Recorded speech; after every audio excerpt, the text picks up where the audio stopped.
TDP party వాళ్ళు మామూలు gaming కాదు అసలు. ఒక పక్క అందరికి తెలుసు టీడీపీ పార్టీ నాయకులకి, కార్యకర్తలకి అందరికి తెలుసు. మనం ఎలా గెలుస్తాము, మనం ఏమి చేశామని గెలుస్తాము, మనం ఓటు అడగడానికే మనకు హక్కు లేదని ప్రతి ఒక్కరికి తెలుసది. కానీ ఇంకా తప్పని పరిస్థితిలో మేమే గెలుస్తాం అంటారు చూసినావా? అదేదో "అరే ఎగ్జామ్‌లో నువ్వు పాస్ అవుతావరా" అంటే, "అన్న ఖచ్చితంగా పాస్ అవుతానన్నా నేను. ఖచ్చితంగా పాస్ అవుతానన్నా" అని వాడు బల్లగుద్ది చెబుతుంటాడు. కానీ వాడి మనసులో తెలుసు నేను ఎగ్జామ్ రాయలేను, ఫెయిల్ అవుతాను నేనని. కానీ వాడు ఏం చెప్తాడు పైకి, "అన్న నేను ఖచ్చితంగా రా రా ఎగ్జామ్‌లో పాస్ అవుతానన్నా. నాకు ఫస్ట్ ర్యాంక్ వచ్చిద్దన్నా" అని చెప్పాను. అదే విధంగా టీడీపీ పార్టీలో ఒక పక్క ఓటమి భయము కనిపిస్తా ఉంటది. కానీ పైకేంది గంభీరతనం. "ఏయ్! మాది కావాలంటే నువ్వు బెట్టింగ్ ఏస్తావా? ఎంతేస్తావు? 20,00,000 ఏస్తావా? 30,00,000 ఏస్తావా? ఎయ్! దమ్ముందా నీకు కాసుకో. ఈసారి టీడీపీ పార్టీ వచ్చిద్ది ఖచ్చితంగా" అని పైకి గంభీరతనం తీసుకుంటారు.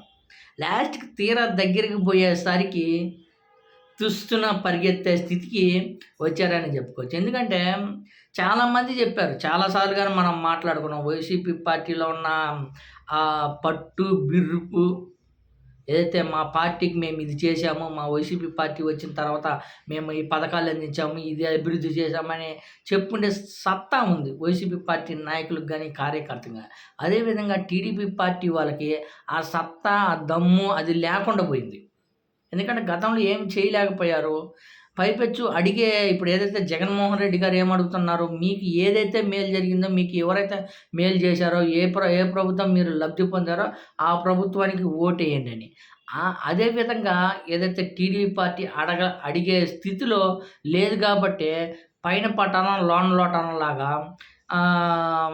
టీడీపీ వచ్చిద్దని విపరీతంగా ప్రచారం చేపించుకుంటున్నారు. మామూలుగా సభల్లో గాని చూడండి, పవన్ కళ్యాణ్ గారు గానీ, నారా చంద్రబాబు నాయుడు గారు గానీ, ఈ తమ మా ప్రభుత్వం వచ్చిద్ది, మా కూటమే వచ్చిద్దని విపరీతంగా కానీ వాళ్ళు స్పీచ్ చూస్తుంటే అర్థమైంది. వాళ్ళ ఫేసుల్లోని చూస్తుంటే ఓడిపోతామనే భయంతోటి పవన్ కళ్యాణ్ గారు, జగన్మోహన్ రెడ్డి గారి మీద విపరీతంగా తిడుతుంటాడు. కేకలేస్తుంటాడు, అరుస్తుంటాడు ఇజ్జను. ఇంక బాబు గారైతే చెప్పక్కర్లా. మేము సూపర్ 6 ఇస్తాము, అది ఇస్తాం, ఇది ఇస్తామని ఎంత చెప్తున్నా గానీ ఇంకా దిగజారిపోయే విధంగా బాబు గారు తయారయ్యారు. జనాలు గానీ నమ్మే స్థితిలో లేరు. ఎందుకంటే పార్టీ క్యాడర్, టీడీపీ క్యాడరే చెప్తుంది.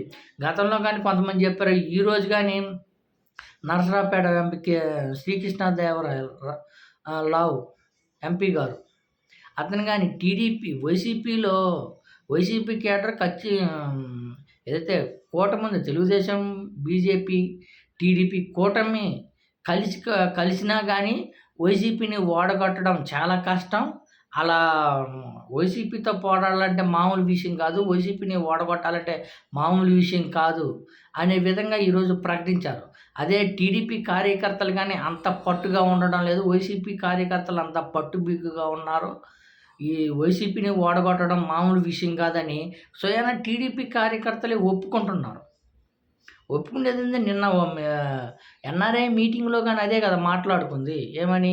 ఎలా అయినా సరే, ఏ విధంగా అయినా సరే డబ్బులు 2,00,000 డబ్బులు పోయినా సరే మనం ఈసారి డబ్బులతోటైనా కొని మనం ఈసారి గెలవాలి అనే విధంగా ఉన్నారే తప్ప, మొత్తానికైతే టీడీపీ వాళ్ళ నాయకులకు గానీ, కార్యకర్తలకు గానీ ఓటమి భయాన్ని లోపలుంచుకొని పైకి గంభీరంగా కనిపిస్తున్నారే తప్ప మరొకటి లేదని స్పష్టంగా అర్థమవుతుంది.